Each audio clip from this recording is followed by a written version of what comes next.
Hello and welcome to this Dungeons and Dragons and Nerds crossover, Nerds the Candy. I'm Mark Humes. I'm usually the Dungeon Master for the UK show High Rollers D&D, as well as D&D's own Knights of Evening Star. I'm also one of the writers on Can or Keep Mysteries, and I'm very excited to be running this colourful, candy-themed Nerds one-shot with some very sweet players. Dad jokes getting in already. I am joined by Satine Phoenix, Christine Ariel, Becca Scott, Omega Jones, aka Critical Bard, Erica Fermier, and Jonathan Inavino, aka Shady Penguin. Hello, all of you, and welcome to this candy crusade, candy excitement of Nerds D&D. How's everyone doing? Great. Nerdy. Feeling So very excited. nerdy right now. Yeah, all good. Ready to get involved in the wonderful, colorful candy world of Harmony and these nerd adventures. I understand that you've all had one-on-one adventures already, collecting, busy at work for some very important people. How did those all go? Any big excitement? Any big kind of revelations to reveal to everyone before we get started? My Red Ranger met a sapling, an awakened sapling, and they're like best buds. I taught him how to shoot an arrow, so Nice. it's pretty chill. Nice. Yeah. Nice. We have tree friend. I made friends with all the bees. All the bees. All bees all ever. Of them? All of them. Yeah. Every single bee ever. I love Yeah. it. Amazing. I inspired 2 bodyguards to live their best performer lives, and who knows what they're going to do with that. And I also have a really cool friend named Finster, who's an imp, who just wants to be he's famous. not very cool. I've been told that He he's is gonna awesome be a troublemaker. in Okay. spirit. Nice. Okay. Very good. Very good. Amazing. Anything else? My friend is nothing compared to everyone else's. I made friends with a door, but more importantly, I broke 4 doors. So Okay, Orange very is he's finding doors that he likes and he doesn't like. It's very good. Okay. Door tally is currently at 4. We might Yes. see that go up. by 1 the out end of 5 today's doors are adventure. friendly. 4 out Right. of every 5 doors wants to harm you, according to Okay. Orange. So Nice. What about Purple and Pinky as well? I made no friends, but Oh, no. I did Oh. trick some kobolds into I opened their treasure chest and I stole the treasure and replaced it with rock candy. That sounds like a very thiefy thing to do, though. So it sounds like you are definitely playing to your nerd type. I'm a little roguey, you know. Roguey. I'm a little roguey. Nice. Rogues gonna do what rogues are gonna do. Christina, what about yourself? Oh, I found out that underneath my school there's actually a crypt, and I turned the head of an alumnus around because it was something that I had to do. It was a secret message. That was really fun. But yeah, I found out that there was more underneath, and I did a lot of research, and I'm really excited about what comes next because I might be on an adventure. Yes. Well, an adventure you are definitely on. I'm gonna take these candies that are gonna make a lot of noise, and we're gonna kick things off with this little adventure here. You have all answered the summons of the Lawkeeper Society, and you are now underneath the Sweet Spot Candy Shop in a small room where Mr. Honeycutt has his secret hideout. The delicious scents of fruit, vanilla, and chocolate mingle together with leather-bound books and cedarwood, and on a high table lit by a lamp are 6 gems on a velvet cloth glittering in the lamplight. You all recognize at least one of these gems as they are things you have acquired in your previous adventures. And when you kind of look around, we see these 6 assembled nerd adventurers. Should we just go through a really quick rundown? We'll start, Erica, just your color, what class you are, and anything like a visual, identifier for your character. And we'll run down through the party. Great. Well, I am Pinky. I'm the pink nerd. I'm the rogue. So just like a little pink nerd friend with a little green cloak. Very cute. Very, very sweet. And then who next to Pinky? Who wants to be assembled in this room next to Pinky? hello, I am Orange Nerd. I have shield, I have helmet, and I have throwing axes round waist. I am fighter. I fight. Perfect. So we see this much more armored warrior nerd next to Pinky with Orange. Who is next to Orange? you see a green nerd like banging on the shield, trying to make a sound, going, "Ooh, that's in D." No, it's not. My bad. Hi, green nerd here, and I have a really nice hat with a feather in it, and I have a stringed instrument that I play with my feet because I'm awesome, obviously. Yeah. And you're a nerd as well. So with the feet. Yeah. And scrabbling around behind green, you do see this kind of pink, almost like a very sort of chubby baby looking creature with these little kind of like flappy wings and a very sort of ugly looking face with these big teeth. And it's kind of scrabbling around on the floor like, and it's kind of snuffling around looking for something next to green. We'll come back to them. We'll come back to them later. Who's next to green? I think that would be Red, the ranger. Red is very stoic, proud, and wears a cape made of leaves that helps with the camouflage in the forest. Some red leaves, fall colors, and holds a bow and arrow with her feet as well. Okay. Mm-hmm. Perfect. Yeah, absolutely. And then next to Red, we have... Elowyn Greenleaf, obviously. Oh, sorry. My little yeah, awakened sapling. Oh, that's not what you meant. No, but that is very true. What you've done is you've actually provided accuracy because we do have the little shrub. Can the shrub speak, or is the shrub just sort of following behind you? He can speak. Yes. Okay. Right. He's a very sweet little guy. He hides in my cloak a lot of the time. Nice. And then like kind of peeks around like a little shy little tree, kind of looking around, examining. Yeah, he gives everything. advice. I fashioned a tiny bow for him as well. Very cute. I love it. Twigs. Well, next to Elowyn and Red, which of the two remaining nerds do we have? Hello, I'm the purple nerd, and I could be described as maybe quiet or thoughtful, but always reading and trying to learn. And it's all in service of Agma, so that I can get into Agma's religious order and maybe one day be one of the greatest researchers that ever existed. But that's neither here nor there. So I'm a little tiny and purple, and when nerds are like the really good ones, and they have like a couple of the nice little lumps on the side. So it's not just one small one. It's just like there's a little round part, and then another little round part, and then there's like 5 little round parts on the feet. And so it's like one of those ones that is going to be like really good, but don't eat me. Yeah, nice. I love it. I love that. Perfect. And then completing the 6, we have our last nerd. Satine, tell us. The yellow nerd. I'm reading a book, and on the cover is a bunch of little bees. And I'm wearing, I've got a shield up on my shoulder and on my back. So I've got yellow vest with a bunch of rhinestones on it. And on the back, I've got a honeycomb.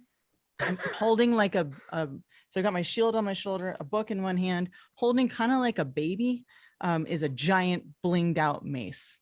Okay, and I'm nice. the cleric, and I look up and I'm like, oh, hi guys. Yeah, and so looking around this, for some of you, it might be the first time seeing some of these other nerds. You might have seen each other around Harmony, maybe in passing, or from across the street, or maybe you've heard of each other before. But you've all been summoned here individually by a figure that you all recognize, who kind of appears almost out of nowhere, seemingly, from this kind of small enclosed space. This figure seems to just sort of meld out of the shadows. They are wearing a sort of quite trimmed cut suit. They have these horned rimmed spectacles and a very long pointed nose. And he's like, "Ah, yes, you've all arrived here at the sweet spot, I see. Welcome all of you. It's so good to see you all here." And this is Mr. Honeycutt, who some of you were employed by or were involved with in obtaining these gems of power. Yes, I'm afraid that the Lawkeeper Society and I had to summon you all rather desperately, as the problem here in Harmony is getting worse. You see, color is beginning to fade far more frequently from the city. All of our citizens are losing their joy and their emotions as the color is fading from our world. And it is time, now that all 6 gems have been acquired, I'm afraid I must ask you to all go upon a quest. He kind of looks around at all of you. I thought I was doing this alone. You did not tell me there would be others. You said I would be the champion of the people. Well, you will all be champions of the people, Orange. You will all have great accolades if you can achieve this. But the Lawkeeper Society recognized that each of you possess a certain special set of skills that were necessary for this adventure, and so we thought we would bring you together, as this will be your greatest test. You must find a place of ancient mystery and magic. Actually, Mr. Honeycutt, I also work best alone. Oh, So well, you may not need all these other adventurers. I probably could do it all on my own. Well, Red, you must remember the tenets of harmony. You may think yourself strong, and indeed you are a mighty champion, but in working together, you will have the greatest chance of saving harmony. And if not, I fear that everything will be rendered into black and white and gray, and all the color will be lost. Still, And we're yes, getting Pinky. paid for this, right? Oh, yes. The mayor and I will make sure, and the Lawkeeper Society have many rewards that we can offer you if that is what you seek. I know that, Purple, you seek to become a researcher, a studier. The Lawkeepers would welcome such an individual if that is something you would be interested in. I have a question. Of course, my dear, yes. With all of the stones assembled, it sounds a little bit like something that I read. It was called Ye Story of Voltron. Please tell us, enlighten us. When all of the people came together and they used their stones, they were able to form like a mega champion, a champion who was bigger and better than all the other champions because they had all of the tenets of a champion that you would need because they all brought something extremely special to the team, and it made the team stronger as a whole to be do you guys want to be my friends? I want to be your friend. I would consider friendship as an option. I take out some of my honey water, not my special healing honey water, but my other honey water, and I just put them in these like little tiny acorn vials, and I hand one to each person. Yeah, it's really good if we work together, and we're more powerful. You see, This poison? No. Green's like looking around, and then he looks back at Mr. Honeycutt, and he just strums his instrument, and he says, "You have a shield, and you have a book. You two, a quiver and bow. And while I'm excited to join with this group, all that glitters isn't silver; it's gold. How much are we getting paid?" Oh my God, I'm in love with you. If gold is what you seek, Mr. Green, we can arrange for several hundred gold pieces if that is something that you desire. Well, I'm in. Of course. Me too. You hear from behind Green like, Yeah, do it for the money. Do it for the money, Green. Yeah, we'll spend it. We'll spend it on an advertising campaign for me and you. We'll be the greatest hits in all the land. Yeah. Finster, don't tell him about the stop it. and it kind of scurries behind you and hides away behind you. Don't listen to him. He needs performance to thrive. Before we drink, there will be honor and great regard from the Lawkeeper Society if we complete this mission. Most certainly, yes. Indeed, you will have the thanks of harmony, and also, if you wish, a position here in the Lawkeeper Society, indeed. How many doors do you have? There may be many doors. I will drink this then. And Orange will just throw it back. Us! Yeah. Very good, very good. Now, The Lawkeeper Society paying my tuition instead of giving me direct payment, but in a small amount because that's what I'm throwing into my contract. Yay! very well, very well. I must warn you. In fact, Mistress Purple, perhaps you will be able to ask. Now, here I have, and he pulls out a wooden, ornate, very decorated box, and he says, "Now, within this box is the Amulet of Harmony. It is said that he who bears, or he or she who bears the Amulet of Harmony, Or they. Or they, indeed, quite well said, Mr. Green, indeed. Any who bear the Amulet of Harmony, once they have attuned to it, they will know the path to the prismatic well, said to contain the very essence of harmony, all the color and magic and joy of the city contained within this place. It is hidden far beyond even the Lawkeeper Society's reach, but they who are bound to this amulet will be able to find it. Now, I do not know what will happen when the box is opened. I do not know how to attune the gems that you all recovered to the amulet itself. Perhaps one of you may know something about this. So if the box has never been opened, is there something actually in the box? Ooh, he makes a good point. I certainly hope so. I just sneak over, and as you guys are talking, I'm in such wonderment. I'm just like, click. Okay, so we see Yellow, like, as Mr. Honeycutt is doing this whole spiel and sort of like importing the importance of the box. We just see Yellow's little click. The box flips open, and in a burst of prismatic light that kind of sends Yellow kind of stumbling back, the amulet flies up into the air, this kind of round spherical shape with these 6 thumbnail-sized like indents, and the 6 gems that were on the table suddenly light up. They fly up into the air, they begin to shrink in size, and then into the amulet until there is this another flash of light, and then the amulet just gently floats to hover over the table. Oh, Mr. Honeycutt's like, completely. Did you not know taken. that would happen, Honeycutt? No, the box has not been opened in years. We have never had all 6 of the gemstones. This is truly an act of legend. I lean over to Orange. You know, I read about this bardic tale about something that had gems like this too, but it wasn't an amulet. It was a hedgehog. It was a hedgehog? Yeah, it was weird. Really fast. It sounds strange. I don't think that has anything to do with this. I don't know. I'm just trying to equate. But if you know about gems, maybe you should wear this amulet. No. That is something that you 6 must decide amongst yourselves. Only one can bear the amulet of harmony, and they will be responsible for uniting and restoring power to the prismatic well. In fact, there is a certain phrase that you must speak. Whoever bears the amulet must, once you find the prismatic well, you must say the words, "I invoke the power of the prismatic well and restore the colors of harmony for all." Can you repeat that for those who might need to write it down? I can repeat that, indeed. Thank you. You must speak the words, "I invoke the power of the prismatic well and restore the colors of harmony for all." You see Orange like scribbling on the back of his shield. Like, with this feat, just- Pardon me, but Red Ranger is a natural-born leader, and being so, perhaps it's best if I wear the amulet. And then poses, kind of looking off in the middle distance, and then a wind out of nowhere just pushes her, not hair back, but her cape. Yeah, I'm sketching you.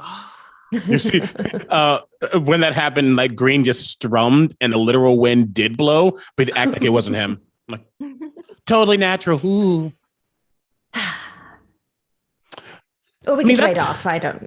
That's a lot of responsibility for me. I just like to perform and have a good time. I don't need to wear it. I can just look at it. Finster should wear it. I should wear the amulet. You're not wearing it, Finster. Stop it. Definitely not the imp. Hey, imps are friends. I do want all the glory, but and he looks at his shield and he literally just like, it's just scribbles, it's just lines. Unfortunately, Orange cannot write. I do not remember what he said, so I will step down on this one. Well, Yellow, you were the one who seemed very interested. I mean, I don't want to take away from Ranger's glory or whatever it's called. You can't. My glory will come no matter what. That's not true. But if she doesn't, if you want, I don't know, paper, rock, feet, scissors. Well, yes, Red the tried really and true wants game. Red really wants it, and I feel like we're all part of it, even though Red's gonna wear it. Green's right. Yellow has such noble energy, and not wanting to wear it, it makes you even more worthy of wearing it. And what of pink and purple? What do you believe? Who do you believe should bear the amulet? I mean, I could bear the amulet. It's very pretty. It's a very nice amulet, you know. You seem a little too interested in potentially pawning off said amulet. I have no idea what you're talking about. It's beautiful and probably worth a lot of glory. It most certainly is. It most certainly is. Yes, Purple. I'm sorry, that just struck me as moderately suspicious to say that it's worth something, but okay. Not that you would go off and sell it and try to get money instead of helping us solve the adventure and invoking the power of the prismatic well and restoring the colors of harmony for all. But I definitely help for sure. I'm not about to run off right now. see, it's the right now at the end that makes it just a little bit suspicious. Do you see what I mean? You have no need to fear Pink's loyalty. They have proven themselves to be a most skilled agent of stealth and cunning. They will prove most useful on your quest, I am certain. Then I shall take that, and I put my vote in for Pink. Very well. So Sorry, so red, pink, or yellow. It seems we must make a decision. Only one can bear the amulet of harmony. I have renounced my claim. I think that yellow has an even more valiant desire to bring color back to harmony. It's So true. it is between pink and yellow? I believe- really want the color to come back. And Orange, I think you hold the final vote to decide this decision. Well, it's just too much pressure. I must leave it up to fate. And yeah, he takes his shield and he shows the front side of it and he, pink, this is you. And then he shows the back side with the scribbles. Yellow, this is you. And he throws his shield in the air and he'll roll a dice. I love it. Odds or evens. I did the second one. Backside. It lands backside face up. Who is that? Which was yellow. Yellow is scribbles. Yellow, okay. I had to work through all of that. Well, Mr. Honeycutt, we had to work through that as well, Shady. So, Mr. Honeycutt will kind of bear the amulet towards Yellow and say, well, Yellow, it seems that your fellow nerds have chosen for you to bear the amulet of harmony. Take it, and with it find the prismatic well and restore color to harmony. And he offers it to you. Would you like to attune to the amulet? You got it. Okay, so you place the amulet on Yellow and you begin to immediately feel this kind of presence. And you can almost feel like a power source that you're being drawn towards. And you know that you have to get out into the city and then you'll be able to get a better direction. At the moment, it's kind of just leading you up out of the sweet shop basement that you currently find yourselves in. As they're tuning, I whistle in the back. And, it's probably all the focus is on yellow right now, obviously. So no one's going to see green. But whistle in the back and 3 dancing lights just start to appear around yellow to make it seem even more mystical than it actually is. Just this is what it means to be a performer. It's all gimmicks. It feels so good. I know, right? Yeah, enjoy it. Woo! Yeah. Okay, Red, you can lead the way. But also we're going this way. I already had the intention to do so, and I start marching. Halt! We are in a sweet shop. Should we acquire provisions? I'm glad that you mentioned this, Red. In fact, perhaps you should be the one to bear this then. And Mr. Honeycutt will present you with this beautiful kind of leather satchel, which has been engraved with all sorts of lollipops and candies and stuff engraved, embossed into the leather. Take this to help you and your companions on your way, should you come to any harm. And when you kind of peek inside, there are 6 vials of a red potion, and they are 6 potions of healing. That you can dispense, red, you could give out to everyone. Indeed, absolutely. But you could give one out to each nerd now, or you can keep them all on your person and save them for when you need them. It's up to you.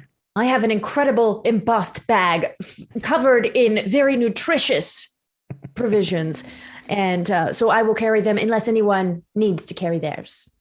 Orange. What are you implying? Well, I have a potion of healing right here. So I will wait till I finish my serving. I will hold on to them. Well, with Yellow kind of leading you guys out, you led out of the sweet shop, and as soon as you kind of come out into the city of Harmony, you can already begin to see most of the buildings, once these kind of beautiful prismatic, all different shades of colors. Huge chunks of the city have now just become this stone planned gray that just kind of spreads through everywhere. But Yellow, you can feel the amulet tugging you towards a very large mountain that sits, a short distance away from Harmony City itself, with the kind of wooded hills that lead up to the mountainside itself. Red just keeps marching in front of Yellow and then like glancing behind and realizing the direction change to like running to be in front again. Mr. Honeycutt will bid you farewell. He's like, good luck, my adventuring friends. Good luck. Restore color to harmony. Face whatever dangers you behind. See you. Goodbye. As you guys make your way out. To travel, and this is Mystery Mountain that you are heading towards, something that you guys would all kind of become aware of. Indeed. Who would have thought that the mysterious magic well would be under Mystery Mountain? No one, obviously. I never looked. Nobody would have thought of that. And you begin making your way. It involves a long hike into the misty wooded hills outside of Harmony. So during this, like, you know, as you guys are traveling, what are you all doing? What's this look like as you guys are traveling your way? You know, we seem to have Red leading the way, but occasionally glancing back for like guides from Yellow. But what you know, is there anything else kind of going on as you guys travel? Finster has pulled out a tambourine and is doing a little thing while Green is just going around. We're going on a journey. We're going on a journey. We're going on a journey. I don't know what comes next, but we're going on a journey. And he's just going to keep playing around and having fun. Amazing. I think that's definitely keeping everyone's morale and spirits high. It's keeping something high. What about anybody else? Any other kind of like ideas? Is anybody like keeping watch? Are you looking for dangers? Are you trying to be stealthy? You know, what's the plan here? Pink is sort of like popping out from behind Red and Yellow every once in a while, just making sure there aren't any traps on the road. Sure. Yeah. Why don't you give me a perception check to see if you can spot anything out of the ordinary, Pinky? Is anybody actually being useful other than just singing right now? As its uses. You know, as a DM, you don't make judgments, but you offer opportunities, right? And it's up to you guys to decide what you want to do with that. And if you want to play songs and not be useful, you can do that, CB. I will. You're welcome. You're welcome. What do we get? I rolled a 9. A 9. You know, you can hear Green's music kind of like, you know, banging along, and you occasionally keep glancing back to kind of see what he's up to. And you can see that, you know, Yellow and Red are kind of exchanging these glances. You don't see any immediate signs of danger. You know, looking along this trail, it's this kind of nature trail that winds through the woods. You're listening out for the sounds of animals, but it's kind of hard to hear anything over the sound of "We're going on a journey, we're going on a journey." So you don't spot anything immediate. Aha! A forest, you say. Red Indeed. is a natural explorer. We cannot get lost in this terrain because it is where I belong. Okay. I can forage for food, I can find us water, and I have a passive perception of 14. Okay. All right. That's interesting to know. So yeah, even over the din of the music, you know, and Pinky's kind of trying to keep an eye out, but Red knows these woods. You've probably explored and examined all these woods. And as you are traveling, kind of beginning to the slow ascent through these kind of like earthy hills that lead up to the mountain, the terrain gets a lot more rocky. There's kind of like pitfalls and crevasses and things like that. Watch that step and that step. And then people are kind of like, you're kind of making sure that nobody falls in them and nobody gets lost. But you begin to hear a sound over the sound of Green singing. And it's kind of like a ha-ha, ha-ha, ha-ha. And you, being a ranger, Red, would know that that is the call of an owlbear. And it sounds distressed. It sounds like it's, you know, something's wrong. I give the stop hand signal. We're going on. Why? Distressed creature of the forest. Should we help? I'm a distressed creature and you just ruined the moment. Were you distressed before I ruined it, or? No. Then the owlbear was stressed first. Fine. I think we should help. I It is second that creature. emotion. Let's do it. Can I direct us towards the sound? Oh, purple. Excuse me. According to my book, and she pulls out one of the books that's in her bag, and it's like a leather-bound book, and it has an owlbear embossed on the cover. Perfect. The Book of Owlbears. I think that we should be very careful because, well, we already know that an owlbear is like a cross between like a giant owl and a bear, and they're known to be a little bit ferocious and aggressive, and we don't know this owlbear, so I think that we should approach with caution and maybe a treat. It's probably just hungry. To a treat. Yeah. Certainly try.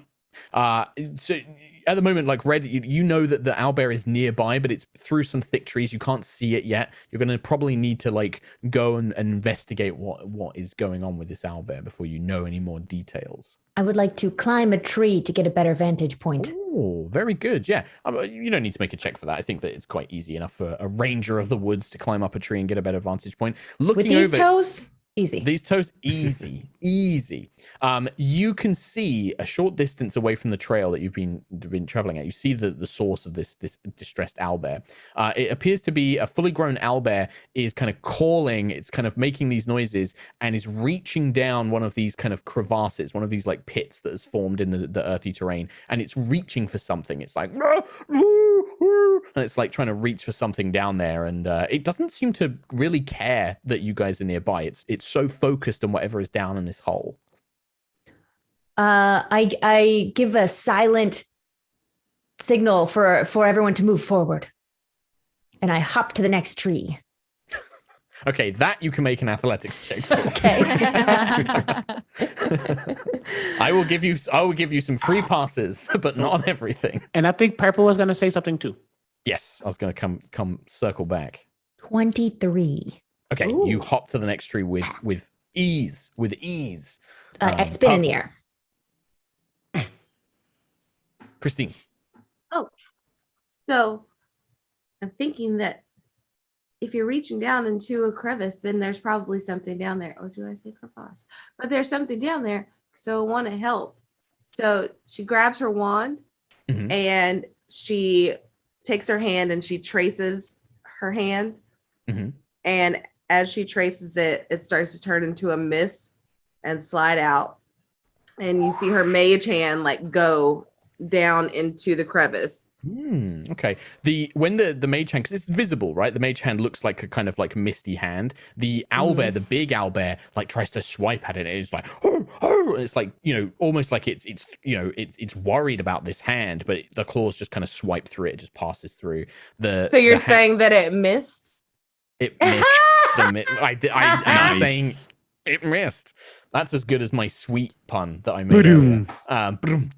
The hand reaches down, and you know because you're connected to it by magic, like the hand has got something, but it's too heavy to pull it up. Like it's quite a heavy thing that's down there. And the owlbear is like really freaking out. It's like and it's like reaching both paws down, like desperately trying to get down there. But you Can I guys feel can't what see it is? Yeah, I would say that through the mage hand. I'm assuming you can kind of get a sensory thing from the mage hand, right? Yeah. There's feathers and fur, but you kind of feel feathers and fur, and then maybe like something bites the hand, like you feel like a little kind of like nip, and then And I think it's a baby. I think it dropped its baby down in the little crevice. everyone's face. It is our duty to help. Yeah. Okay. Well, you all then. I'm not really that strong. Music's my strength, not my feet.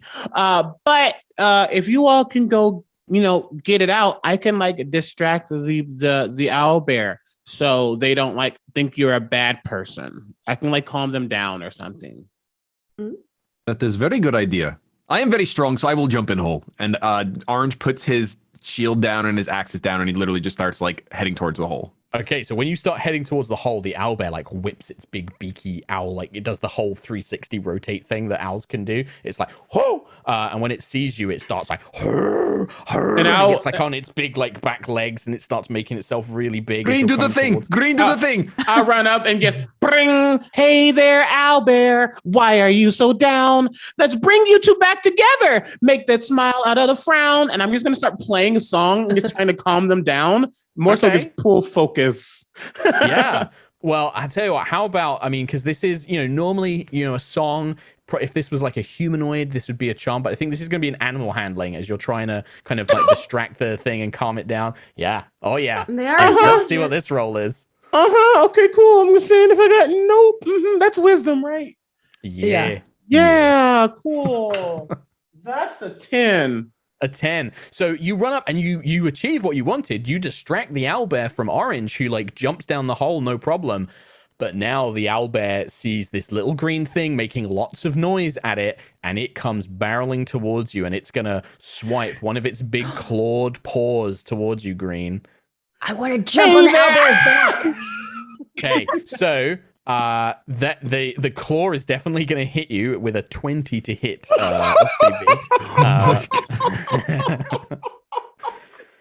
Oh my goodness, as well. That's going to be 10 points of damage. So the owlbear slaps you with one of the claws, but before it can bring its beak or its other claw, Red jumps on its back, and we'll say that you jump from the treetop, surprising it, managing to stop the creature from making another swipe at poor Green. Meanwhile, Orange, who has jumped down this hole, you find at the bottom, you hear like the sounds of things going up above Orange. You see 2 baby owlbear cublets, and they're both kind of like, and they've been stuck down here, and they're trying to desperately climb up, but the sides of the thing are all rocky, and they just keep spilling back down. And there's roots, and there's like things that you could probably use to climb back up, but you're going to have to do it with these 2 owlbear cubs being carried up by you as well. I can do that. Orange will like shoulder. What do nerds have shoulders? He will put them on his shoulders. Nerds have shoulders for sure. You've got 2 big lumpy bits. Yeah. So yeah. I'll prop the owlbears up using my feet onto my shoulders, and then I will heave aside, then start climbing with my feet. I love it. Give me an athletics check to climb it. So while you're doing that, and we'll see the results of Shady's roll, what's everyone else doing? So like there is this panicked moment. So Red's jumped on its back and prevented like a second attack. Pink, purple, and yellow, you guys have got a moment. Like, what are you guys going to try and do? Like, you know, otherwise it looks like it's about to hit poor Green again. I slide in with my shoulder shield, and I want to give my little honey healing potion to Green. And okay. I'm like all over Green, so in case I get anyone gets hit, you're going to try and provide cover, basically, like kind of shield them from a second blow. Sure. You roll the healing potion for me, Satine. You see how many little hit points poor little Green gets. Here you go, buddy. Oh, that's 4. 4 hit points. Lovely. Wait, so I'm at 4 because you knocked me out. I mean, listen, my guy, the owlbear is the owlbear, okay? You know, like, wake up, buddy. Oh, there, owlbear. You see the little poor little nerd kind of like hovering over you. But yeah, like so yellow slides in and heals you. Purple and pink, like the owlbear looks like it's going to hit yellow now instead. It's going to bring its claw down, and that it looks vicious. I was gonna try to toss a rope into the ravine to help Orange, like You tie could it still to do a that. tree. You could still do Toss that, it yeah. open. It would certainly help. And that will depend entirely on what Shady's roll was. He might need it. Can I say my roll now? No. Okay. Now that You Erica tell said me when I can say my roll. yeah. I like the idea that now Erica has to decide, does she still help you or not without knowing? I'm helping, yeah. Okay, yeah. So like, so Pink kind of throws down the rope, and you see this rope kind of fell down. What did you get on the roll? Okay, line? so just for a history lesson, in the one shot, my first roll of the night was a 20, and then my second roll of the night was a 1, and we were reliving that because this was a 20. Nice. So don't make me roll again, Mark. No. So That's so it. the That's rope, my only the rope comes roll. down. The rope is still helpful, but you were making progress, and the rope just lets you get up faster, right? Like you can kind of like put your little legs on it and kind of shuffle, in climb my up. mind, when I'm grabbing the vines and I see the rope, I feel like Orange grabs the rope and then he like kicks off the wall, and he does it with such gusto that he actually does like a flip out, like while holding a rope.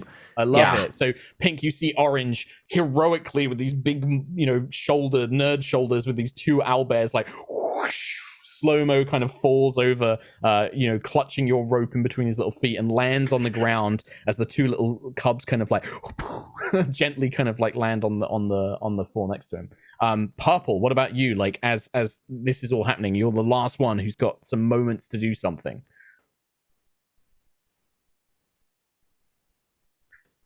So Purple is going to continue to use her mage hand, and it's going to float over. It's just going to go behind the ears of the owlbear and start like tickling the ear of the owlbear and get it to like in the direction to turn so that she sees her babies. Sees the babies. Nice. So like just tickling. Yeah, give me another animal handling check. So wisdom animal handling, but give yourself advantage on the roll because of the mage hand kind of tickling and like using that moment. I would love to take advantage of the situation. Please do. You know what's wild though? Is our Tell us. Is that- Tell us. is that literally both dice rolled a 13. Okay, nice. Is that the total? Yeah, it's a 13. 13. 13 is just enough. The kind of scritching by the here distracts it, and with Red sort of like on its back, kind of like holding on, this thing turns its head, and it kind of stops. And as soon as it sees the two cubs kind of on the ground, sort of like rolling around in an adorable baby owlbear way, the owlbear sort of just immediately loses complete interest in yellow and green and red on its back, and it begins like plodding over to the two little babies. It probably tries to shake Red off at this point. It's like shaking its big ruffly body, trying to dislodge Red. Red thinks it's playing and tries to stay on. Okay, yeah, sure. Give me a make a strength saving throw, Red. Let's see if you can stay on.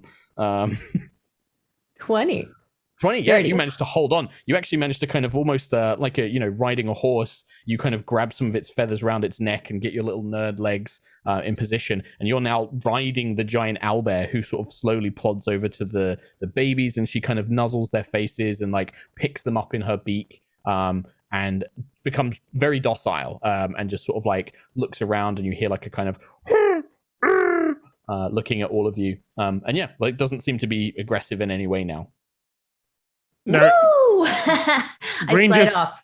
Green just on the ground. Just I saw the god of music, the entity formerly known as Prince, and I was in heaven. Oh, Welcome back. And I like just grab and like lift you up. All right, let's go. Yeah, welcome back, Green. I was definitely not going to steal everything that you have and take it or anything. I totally believe you because I'm kind of out of it right now. I opened a leather satchel embossed with candy and offer Green their own of the red healing potions. Thank you.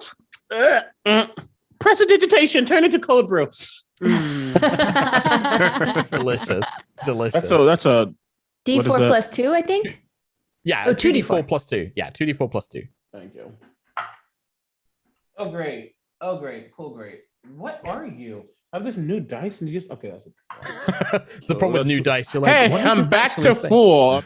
Before we leave the owlbear area, I think Orange would want to take his axes up again, like his little throwing axes, and he wants to run around the hole and like chop the side of it so it kind of starts filling up the hole, so it's not as deep anymore, just so they don't fall. Yeah. You kind of like managed to like dislodge enough of the earth, and it kind of falls in, so that if something did fall in it, it would find an easier way of getting out. I like saving people, but I don't like saving the same people twice. So watch your kids. The owlbear sort of like just twists its head and looks at you like maybe it understands, you don't know, but it kind of looks. And the owlbear hasn't moved. It's kind of just stood around with like the two kind of cubs in its beak. It's kind of holding them by the scruff of their necks, and it's just like watching you guys. I think it wants to talk to us. Can any of us talk to it? I don't have beast speak, but I have great animal handling. I mean, you could try and understand what it's trying to get at if you would like to make an animal handling check, or anybody can if you would like. You can make a nature or animal handling check if you want to try and get an idea of what's going on with this owlbear. I go up and sort of put my ear to its back and speak to us. And I rolled a 22. 22, yeah, okay. Anybody else who got over a 15, you'll kind of pick up on this as well. So Red kind of goes over and listens, and like the rest of you are observing, and you get the impression that this owlbear is it's probably going to follow you. It looks like it's like it trusts you enough that because you helped it, rescue its children, it's probably going to at least follow you for a time. You're not sure if it will like follow you, all the way, but this thing is going to accompany you for at least a moment. Maybe looking for a way to repay you. Maybe is the impression that you get. We're pretty small, right? You're quite small, yeah. I think I don't know the exact size D&D size category of nerd. I don't know if you're medium or small, but we'll assume small. Giant Chewy? Could we? Yeah, so that's true. Maybe you're bigger than that. Maybe I don't know. Could anyone who wants fit riding on its back? Yeah, I'd say you could all probably ride on its back. Like this is a big creature. Greenie says, I'm gonna stay over here. Sometimes you don't need to join the act. You could be just, adjacent to it. Yeah. I hand it a honeycomb, a drippy honeycomb. Yeah. Well, I think that as you kind of offer it, the owlbear mother kind of gestures so that the kids can eat it first, and the two little baby owlbears, they're just their beaks are chomping away at it, and their little beaks get covered in honeycomb and oozing honey. And then when there's they can only eat so much of it, and then eventually when there's a chunk left, the mother puts the two kids down and just in one bite just takes the rest of it out of your hand. It's just boom, and then you can hear it sticking around in a drawer, and then she picks up the two little cubs again, and yeah, just sort of is looking around at you guys. But the amulet, Yellow, you can feel is pulling you further. It's leading you up into the mountain still. Yeah, it's still pulling you towards in that direction. Well, I guess we go. Yeah, and as you guys begin making your way back through the woods and up the mountain, the owlbear just plods along, following you guys as you go. Kind of the bear brings the kids on this journey. Yeah. Once Orange notices that, do you not know we are going somewhere dangerous? Should the kids come? Oh, I do not. Can I ride on you with the kids? I need to make sure they are safe as well. I already saved them once. I cannot save them again. It scoops you up with its neck and puts you on its back. Most excellent. Yeah, and you guys plod your way through the woods. Nothing else, untoward happens as you journey. But eventually, Yellow, the amulet leads you up to, the base of the mountain, which is still covered in trees and woods and things like that, kind of all stretching around the mountain itself. And you can feel the amulet is pulling you inside the mountain, but you don't see an immediate or obvious cave or something like that. There must be a hidden entrance or something nearby, and you feel the amulet pulling you inside, but you can't see a way to get through the earth of the mountain itself. Pinky, you're up. I got this. And I'll hop off the owlbear and I'll start walking around the base of the mountain.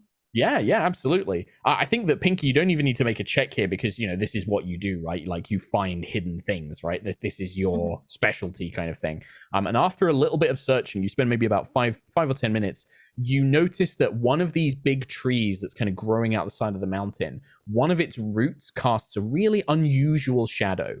And when you investigate it a little bit more, you can see that the roots kind of stretch out and they form a little alcove.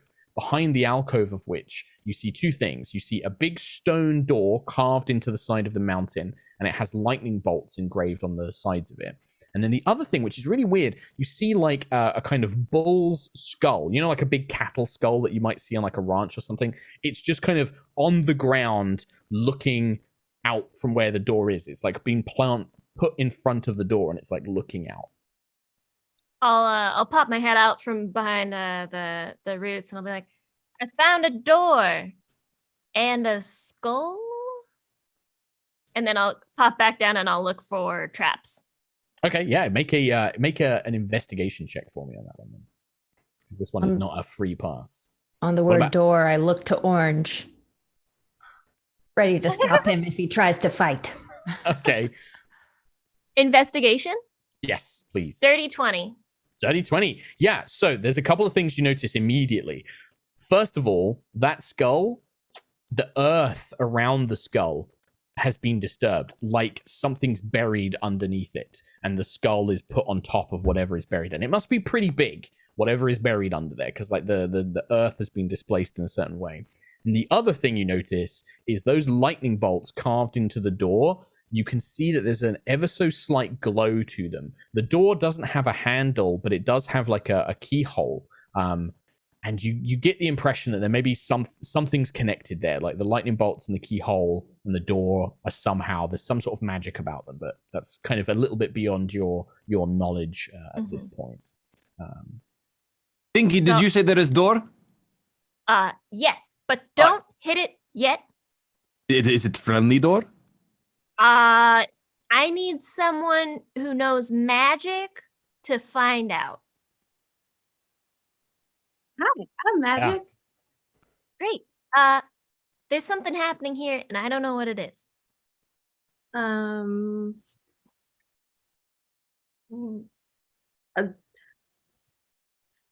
There's magic here behind this door. Detect magic, work some more. Yeah, and you cast detect magic. Yeah. Yeah, so the wand glows. You see the world kind of shift in all of these different colors, and you actually pick up on two sources of magic. One coming from the door.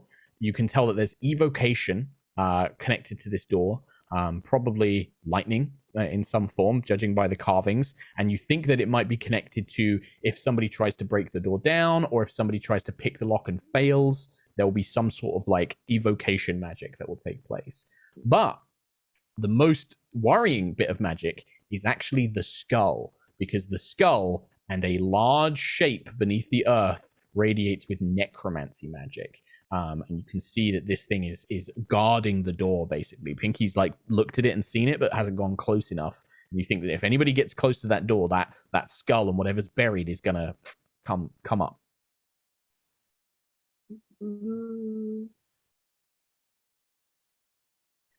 I think so. When I went on my first adventure, we had to get past this door. And so you had to figure out these puzzles to get in through the room. So I would use a little bit of lightning and it would not work, or I would use something else and that wouldn't work either. But the thing about this is that if it doesn't work, we're going to be in a lot of danger, because there's a big shadowy figure that, even though it might be asleep, I think, well, it's dead, but I think it might become undead, and then that could be a whole situation. So we have to be very, very cautious about the way that we go about this and move forward. So let's not be willy-nilly about it, okay? What is willy-nilly? Willy-nilly is my third cousin, and he's really, really impulsive. And anytime there's something that's dangerous, he just goes for it. Okay, I will not be Infamously willy-nilly. getting into trouble in Harmony willy-nilly. Well, I have never met a door that I cannot knock down. But I do not want to be nilly or willy. So I guess just tell me when you need me to knock down door. I will knock down door. Should I be trying to pick this lock, maybe? Is that a bad idea? Just We don't can't- fail. Yeah, I think that's the biggest thing, because if you're a failure, like all the bards who came before me, who obviously aren't me, then you'll probably have to fight something, or you might get hurt. So don't get hurt. Just be on standby with an arrow knocked with my little red feet, pointing at this skull, because I think that whatever is below the skull may be attached to it. This reminds me of something that I read about in the library. Dungeon Master, can I use my sage background to like maybe understand the situation a little bit better? Absolutely, you can. Yeah, I think that the something if and I you don't need to make a roll for this. This is part of your background. You've definitely read that the prismatic well is supposed to be a good thing. Like the prismatic well was hidden because it's what powers all the joy and color and magic of Harmony. And it would probably have guardians and traps, but like an undead, that doesn't sound right. That you get that doesn't seem like it would be part of this story, this legend, or like the people that built this.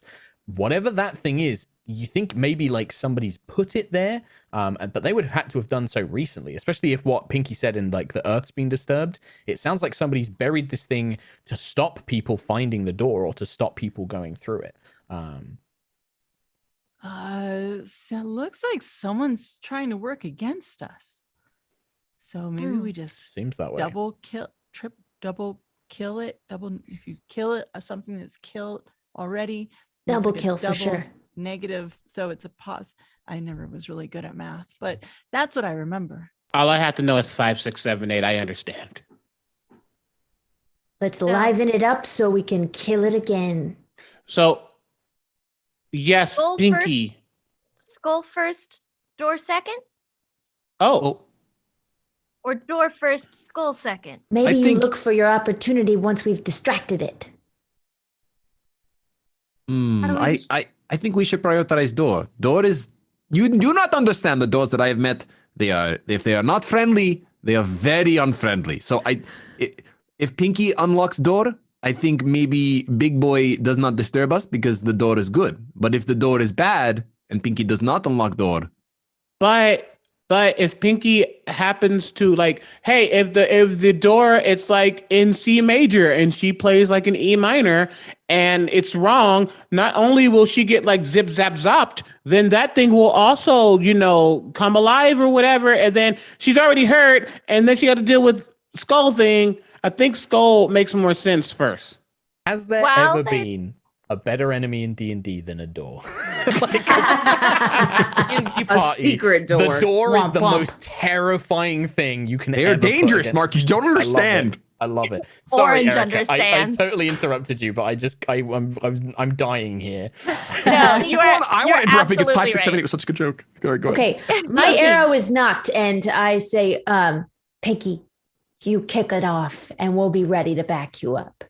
Well, while everyone has been talking, I've been sneaking closer to the door with my lock picks out, just like Nice. I love it. mhm. Sure. Well, how about 2 things? Give me a stealth check to see if you can sneak up to this door. And then if you succeed that, we'll see where we go. And if you fail that, we'll see where things go too. Either way, they're going somewhere. Either way, they're going Right. something. That's the beauty of D&D. Doesn't matter. Success or fail, something cool's going to happen.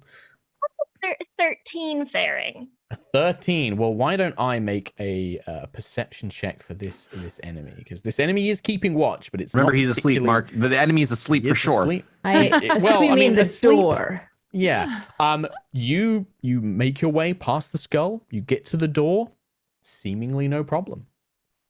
And I tug at my gloves a little bit because I got some gloves of thievery on. Oh, very nice. Yeah. Well, any benefit you get, to this lock picking, you 100% get here. So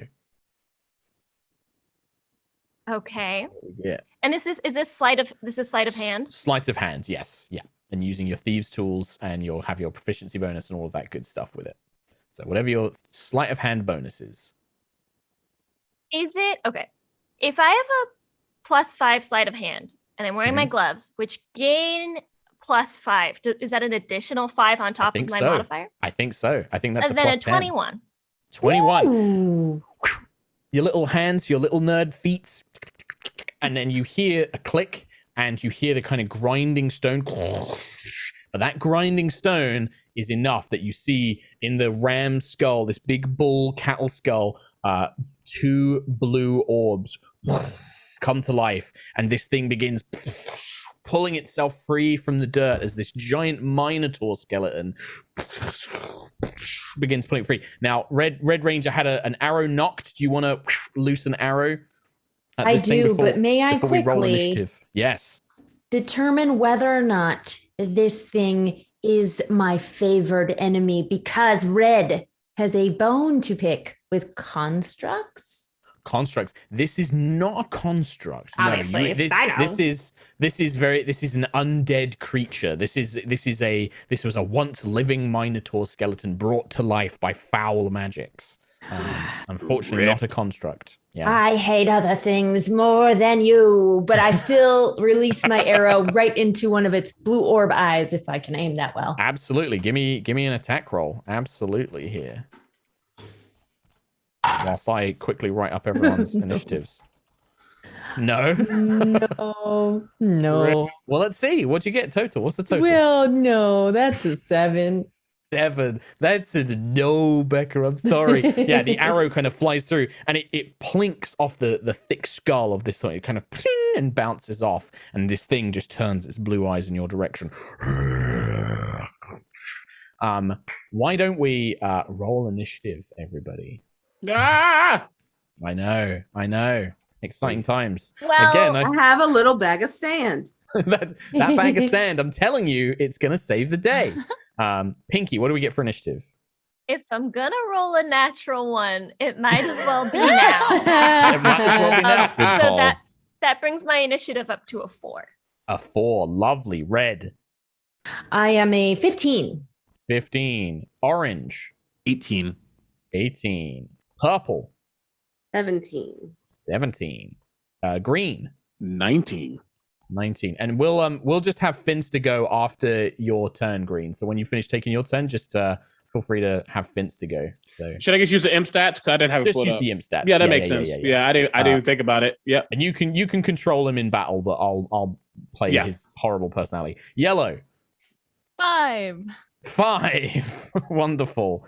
And then, and that is going to be a 15 for the Minotaur skeleton, and then a 9 for owlbear mama. Oh, yeah. If Green. Mark, if owlbear mama dies, we will not speak again. All right, you leave her alone. You're contractually obliged to speak to me in other D&D games. Oh, you're so right. Too bad. Green, you are up first, and you see this thing. This is maybe about sort of like 20, 30 feet away.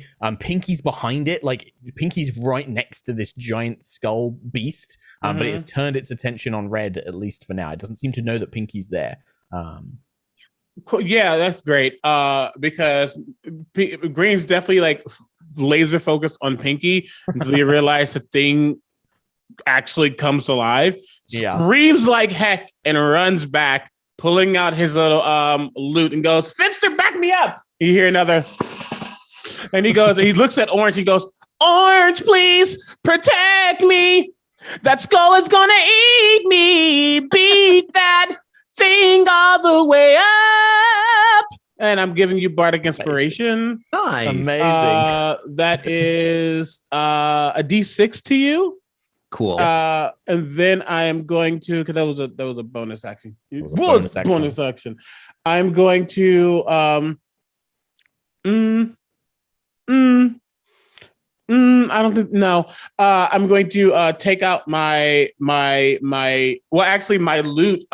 You see like two things come across, like come out of it, and it forms a bow. And he takes out a little arrow, and he knocks it, and he shoots at it. Love it. And that's going to be when I get to this. Okay, cool. That is. I thought that was a 0. It can't be a 0. That's a 14.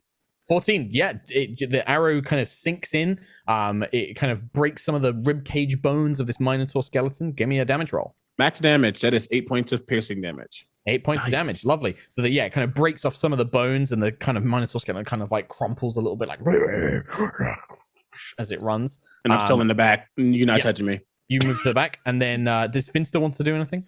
Oh. Finster goes invisible. No, yeah, that makes sense. he's like, I'm out of here. But he says he's going out of here, but that's the performer in him. He's actually going to sneak around and just prep for the next turn. Yeah, that's it. All right. After Green and Finster, we have Orange. Feeling extremely inspired, Orange can't even help but almost dance over to Green, but position himself between Green and this undead. Because I will protect you as long as you keep singing to me like that. This is very nice. And he pulls out a hand axe and chucks it towards the skull. Yeah, love it. Go for it. And that is a 9 plus 5, 14. 14 is going to hit. The axe embeds into the ram's skull, maybe chopping off one of the horns. And the damage is 8, so max damage. 8 points. Oh, I'm sorry. Nope. I lied. I have to roll a d6. That's 3, so 6 damage. 6 damage. Yep. Okay. I just had to do some maths in my head. But yeah, so the axe kind of throws through it, chips off the top of the horn, not the full horn, but maybe the tip. Okay. Smashes through. The axe lands on the other side. And yeah, this thing is now definitely looking in your direction towards you and Green 100%. Anything else on your turn, Orange? No, I just have my shield in hand, but that's it. Okay. In that case, we go to Purple. Oh, so Purple is running, but turns around, pulls out the wand, and goes bloop, bloop, bloop, and pulls out her 3 magic missiles and aims them all pew, pew, pew, Love it. for the eyeballs. Give me that damage roll. Nice thing with magic missile. It's going to hit 3d4 plus Because 3. it's magic. It's magic missile. I cast magic missile. So that's a 5 on the first, 5, 3 on the second, 3, and 4 on the third. 4 on the third. Nice. The 3 missiles blow away pieces of the Minotaur skeleton's body. You can see like it kind of grinds some of the bones into dust. This thing is still standing, roaring triumphantly, but the magic missiles. No eyeball shot. You get like it blasts away part of the skull, but doesn't destroy the eye completely. It kind of shatters part of the skull, leaving this big gaping hole where its eye still floats like a little magic orb in its place. And you just hear, you do probably hear actually, like now that you guys have injured it enough, you probably hear like Greystone. Purple. Anything else on your turn?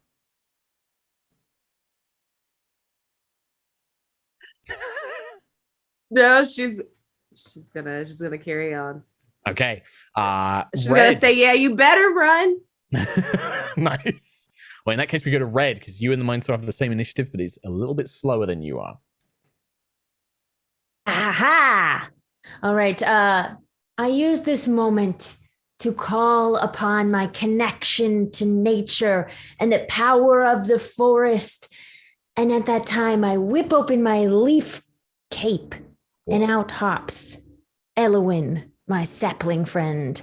Hello. Can Elowin also act on my turn? Yeah, you can just go. Elowin can go at the end of your turn. Same with like Finster. So like Elowin can just go at the end of your turn. You can just have Elowin go immediately. This little twig-armed thing crawls up onto my shoulder and just holds its little twig bow tight.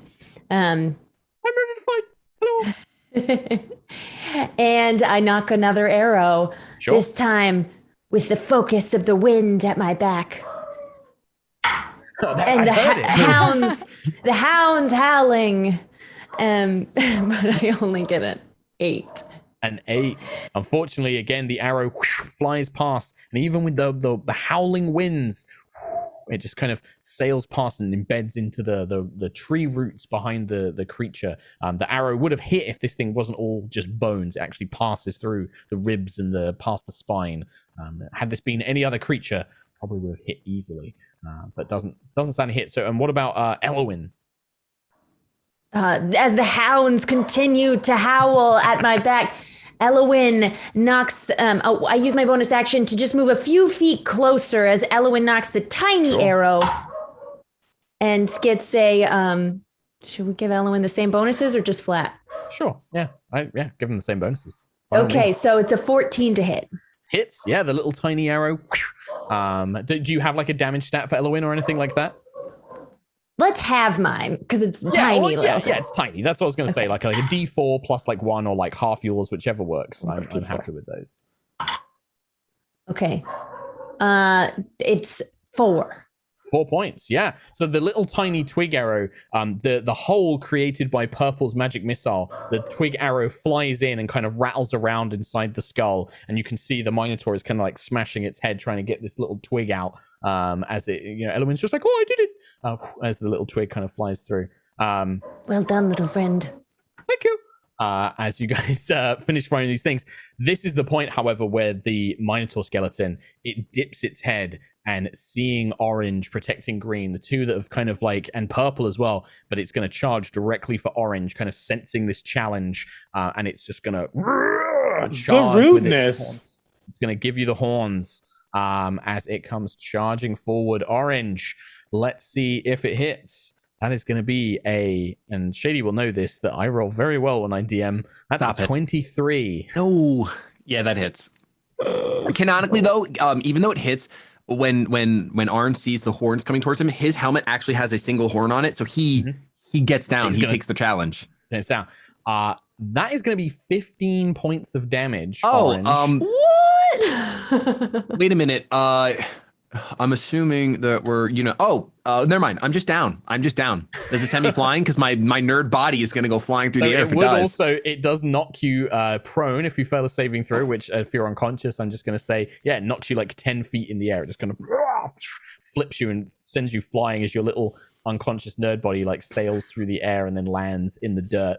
Wait. In my mind, because I put myself between Green and this thing, can my body land next to Green like a movie? Like it kind of like flies and then just comes skidding in the earth next to Green as you look upon the unconscious form of your friend Green as this all takes place.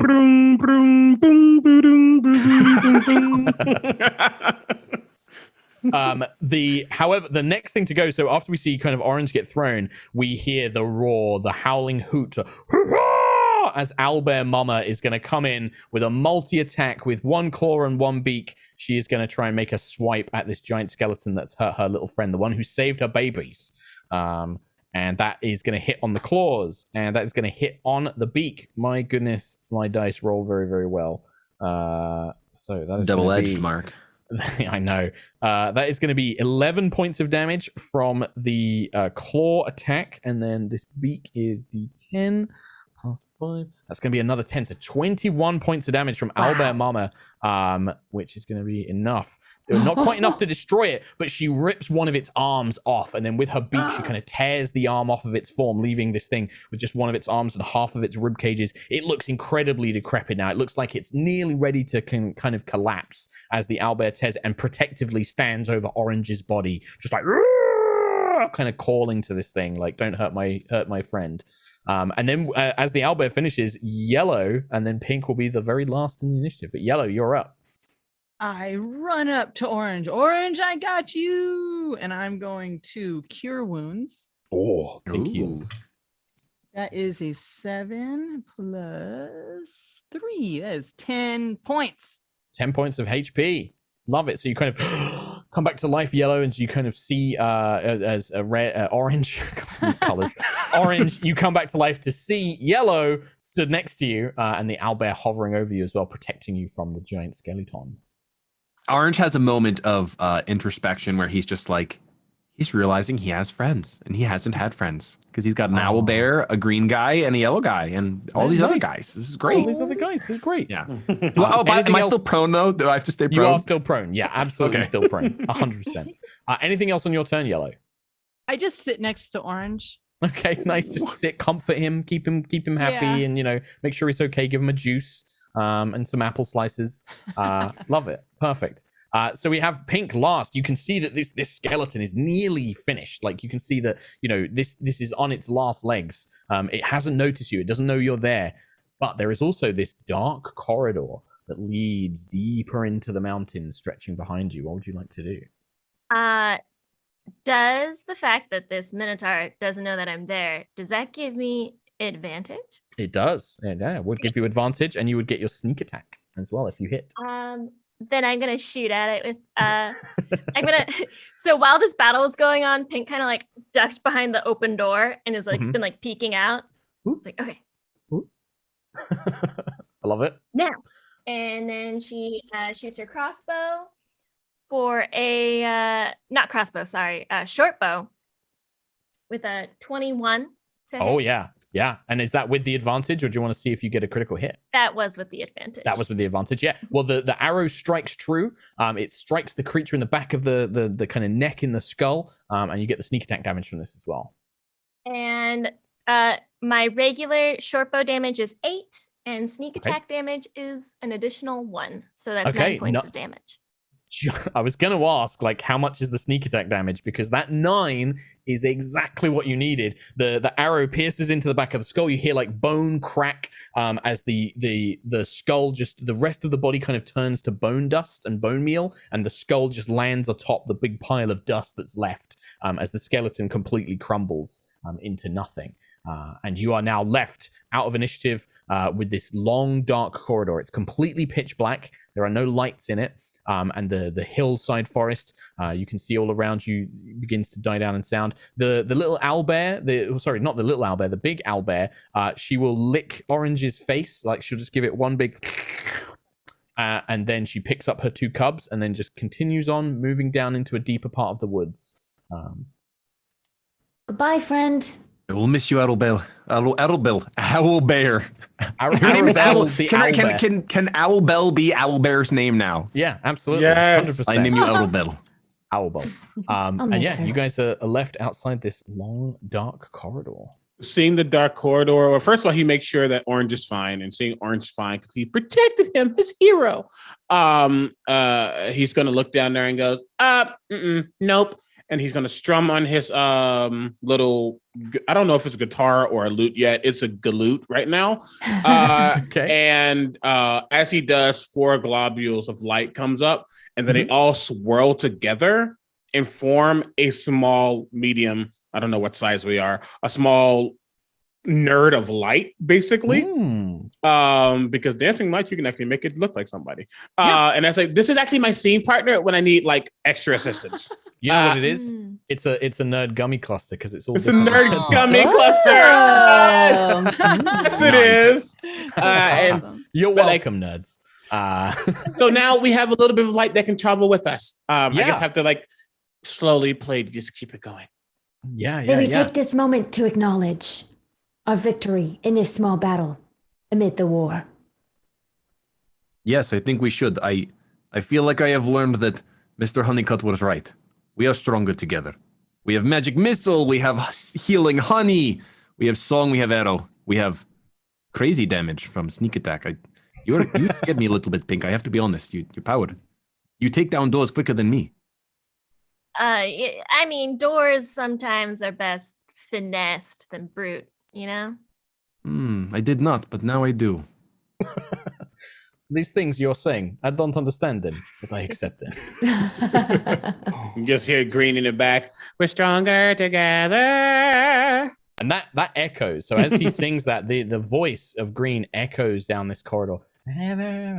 I don't want to travel with anybody else for all my life. We just keep going. Can that be your theme song? I love that song. You make good songs. Thanks. I haven't been signed yet. I need to. And Yellow, you can feel that amulet now that you can see this corridor. It's definitely pulling you deeper into the mountain via this passageway that's been opened up. We're going this way. We're going. Yeah, what's the give me like a marching order here, folks? Like who's leading the way? Is Yellow still in front, or is Red still leading but like taking directions from Yellow? Like the corridor is about 10 foot wide and it's about 20 foot high. So it's quite expansive, it's quite large. You can kind of walk side by side, two of you at a time. But it is I think Red's gonna take the back, knocks an arrow pointing behind and walks backwards. Okay. So we have Red at the back, Yellow at the front, I'm assuming, because you're kind of leading the way with the amulet. I don't want to be in front. I'm the cleric. Okay. Actually, no, that's a lie. Green's like in the middle, but the light gummy cluster is in front. At the front, yeah. So we have light gummy cluster at front. I think Orange would join Yellow up front since Yellow healed him. So he would. If you don't want to be in front, I will be in front. I will walk with you. Okay, I'll just put my shield out. I have shield too. We can make shield wall. We can walk together. I love it. This is great. kind And of then we like can make our marching. own door. Yeah. Wait, we can make door? Oh no! Come the door. Do we? Is this quest that important? Can we just make door? Can we leave and make door? We could do two things at once. We could both go on the quest and be the door. All right, we will be door. We will be closed door. We walk. Yeah. Okay. Walking door. Oh no, this is things of nightmares. No, hold on. I do not want to make door. I do not need doors. Need to stay in place. Forget it. Purple and Pink, what about you guys? Or whereabouts? What do you think you guys would be sort of like as the group is marching forward? What do you guys think you'd be up to? I'd be close to the front just to make sure there aren't any like Sure. traps or pits or things of that nature. Yeah. Just like you peeking could out be from ahead behind of- the shields. Yeah, you could. Yeah, so you're kind of like peeking out from behind the shields. Okay, yeah, you can do that for sure. And then what about Purple? Kind of sticking near the back. Purple is close to the back, kind of alongside Red, hoping that Red is watching out for her because she definitely still has her nose in a scroll right now. And she's just going through, like, seeing if there's anything, any notes from Honeycutt in their last adventure that might like tell her anything to look for. And so she's doing that and trying not to trip over her own feet while also using one of her toes to prop up this book. Nice, yeah, because that's you have to kind of hop along holding the book with your foot. I got you, Purple. And I, if she starts leaning towards a wall, I redirect her. Nice, perfect. You're that friend that. Oh, when somebody's you know reading what? A book, I'm gonna actually make sure that your focus is a lot better. I'm gonna pull my mage hand back out, and I'm gonna have my mage hand holding two books. Like that's it. that's great. I love that. I want that in real life. Okay, you guys make your way through this corridor. The light gummy cluster kind of shining, illuminating these carved stone walls around you. Those of you who are at the front, I need you guys to just make a Constitution saving throw for me, because you begin to get this foul smell that's emerging from a room up ahead. So we'll have it with pinky, orange, and yellow. If you guys can make a Constitution save. 12? 15. Don't forget, you have a D6 Bardic orange. Inspiration. Oh, yeah. Do I feel like 12 is enough, Mark? Are you have to tell me that before I use Bardic Inspiration? Come on, dude. Sorry. You know I'm not going to answer that. Let's do it. No, I'm going to save it. 12 feels like a good number. It feels You can good. save it. Yeah, sure. I got a 15. 15. Yeah, you guys all kind of like, you managed to like, kind of like turn your heads away. It smells really foul. And there is like, you can kind of feel like a cough, like kind of swelling up in your chest. And the gummy cluster, as it gets closer to the room, you can see that it's illuminating that there is this like a strange, kind of like hazy greenish tinge to the air, and it seems to be illuminating that there's a chamber up ahead and there's like a box in the middle of it, and this green mist is coming out of this box up ahead. But to try and get close to it, I mean, you'd have to stomach this, like, is it poison or like some foul smell or whatever it is? Somebody's gonna have to get close to it and endure it. Is it obvious to all of us yet, or just the people in the front? I think that those guys they can absolutely just tell you and be like, hey, there's this thing up ahead. It's gross up here. It smells really bad. Wait, Really bad. I have an idea. And I look over at Finster and I say, this is your moment. This is the time for you to do what you are meant to do. You're meant to be you're a daredevil. You're a daredevil, literally, because you're a devil. I'm a daredevil. Yeah, what do I do? What do I do? So that box, get close to the box. Yeah. Open Smash the box. No, just open the box. Okay.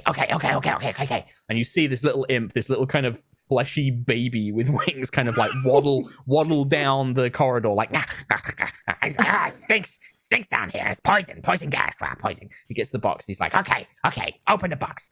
and he starts like pushing he's like gripping the sides. He's like, It doesn't know. There's levers, Green. There's all these different things that I gotta pull. Should I pull them? You know what? Live your best life, buddy. okay. He flips all of them. He's just like, and like just flips them. The box explodes when he does this. I jumped a shield purple. Well, you guys are quite far away. Like, you guys are down the corridor and the little imps kind of run forward. You guys bring the shields up as Poor this little box guy. just detonates. Does Finster have a bonus to his dex saving throw? Yes, actually. Yeah, what is it? 3. 3. Okay. How many hit points does? And if it's any magic, he has advantage on it. Okay. Does he have any? How many hit points does Finster have? 10. Okay. He's got 5 left. As he leaps out the way, he's like, ah! And he like dives to the side as this box explodes. Wooden splinters, fire kind of erupts out of it. Wait. Is it what kind of damage was it? It was piercing damage. He has resistance. He only took two points of damage then, so he's on 8. You can see he like pulls like a splinter out and he's like, ow, and he kind of like drops it on the ground. And there is like a spinning metal plaque still where the box was standing, like it's just blown up and it's now kind of spinning and then it lands on its side. He's like, I don't know, but some door opened up in here when that happened. See, you did great. Come I'm back. a hero. I'm the You're a hero. hero in your mind. Yay. and then he just points, and you can see that the kind of corridor, the room that he was in, there must be a side that you guys can't see because he's pointing in that direction, like, It's the door. You said the door opened? Yeah. It's safe. There's no more poison. It's all gone. I'll never It's all get gone. open door today. Okay. Yes, we go to the door that opened. yeah, you guys move in, and you can see that there are these splintered remains of this box, and there's these, I think, 8 different levers, and he just flipped all of them, and then it just blew up. And there's a plaque like lying on the floor, and then you can see that there was once kind of like a stone door like the one that you entered in, but it's now rolled to the side and it's now open, basically. And yeah, you guys can continue on if you wish. I'll just say, I'll point to purple. Well, I won't point to purple. That's rude. Is it like a plaque that seems like it has something on it, or just like a random thing? I mean, you can pick it up and see. Yeah, can, like that. That might be something that you might like. Purple. You like to read stuff. I would like to read it. What does it say? You pick it up. It's a little bit like you have to wipe some of the kind of like soot and debris from it. But it says Mr. Greystone's gaseous box on it. Gray stone. Isn't that what the door said? The skull said? Mm-hmm. You did it. Yes, that was the grumble. We're in the right direction. If one thing connects to the other, then we must be making a line. Ah, very wise. Yeah. The passageway seems to continue. It kind of like begins to kind of curve and twist and weave. Are you guys going to we're going continue on? this way. Yeah. The amulet's like yanking you forward. As you guys continue on, you come across another. The corridor opens into another chamber, and you can see that in this room there's all sorts of it looks like equipment, like gardening and digging equipment's being labeled here, as well as some crates. And the crates, along with about 6 skeletons, like humanoid skeletons, they all appear to be wearing overalls, and the crates and the overalls have the same thing written on them: Mr. Greystone's garden care. And the skeletons are like holding things like wheelbarrows and rakes and hoes, but they're not doing anything. They're just kind of stood there inanimately, and they just don't seem to be active. They're kind of stood in one corner, and then there is another sort of passageway leading on past them. I don't understand. Is the color leaving Harmony because the gardeners are all locked up here? Or are the gardeners the problem? Well, when Mr. Honeycutt took me to find Pete's gem, we had skeletons, and they were problem. They were not friends. So I do not want to do anything but smash those skeletons, if I'm honest. And it's taking every urge in my body to not be a nilly-willy. Greystone. Gray world. It's Greystone's the problem. Mm-hmm. So where's the well? I've Question. used my Yeah, it is pulling you. So the passageway past the skeletons, it's like, imagine sort of like a large circular room. The skeletons are all on one side with the crates and the wheelbarrows and stuff, and then directly opposite, the passageway continues on. But the skeletons are just sort of like stood there motionless at the moment. Okay, they're gardeners, right? They have nothing to garden. But if they had something to garden, maybe that would distract them, so we could walk by. Red, they could garden me. You hear like a little kind of like chirp come from behind the cape. Elowen, I couldn't let you sacrifice yourself. My familiar friend just send you into harm's way. I would never. Oh, but if we don't, then there's no color comes back to Harmony, right?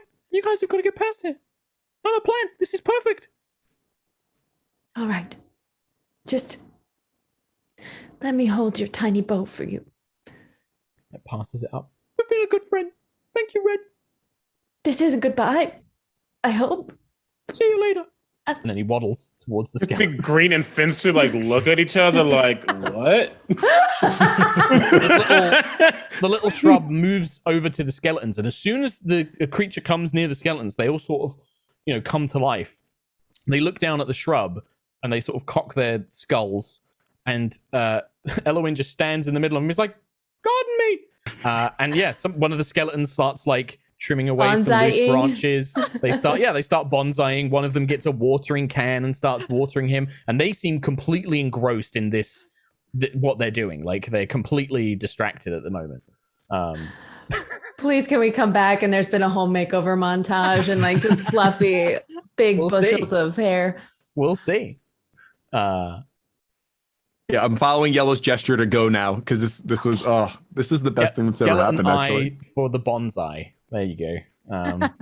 That could be the name of it. Mega's just like, no, Mark, no, never. Never say those things ever again. Yeah, you guys scoot past. You managed to get past the skeletons thanks to Elowen's distraction. And the passageway winds around until it comes to one final room. There doesn't seem to be any more passageways here. Inside, you actually hear sounds coming from it before you see it.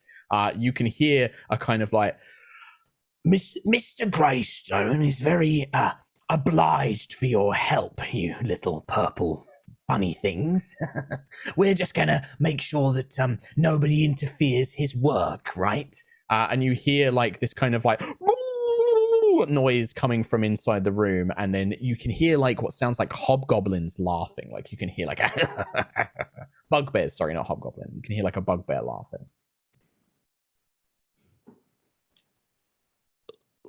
So we probably have to go in there. I think this is going to be fight. There's no way this is not fight. But can it like be like, I don't know, a fight of like musical talent, not like your claws or things? Like that would be great. Or maybe send in your gummy glow person first so they can distract.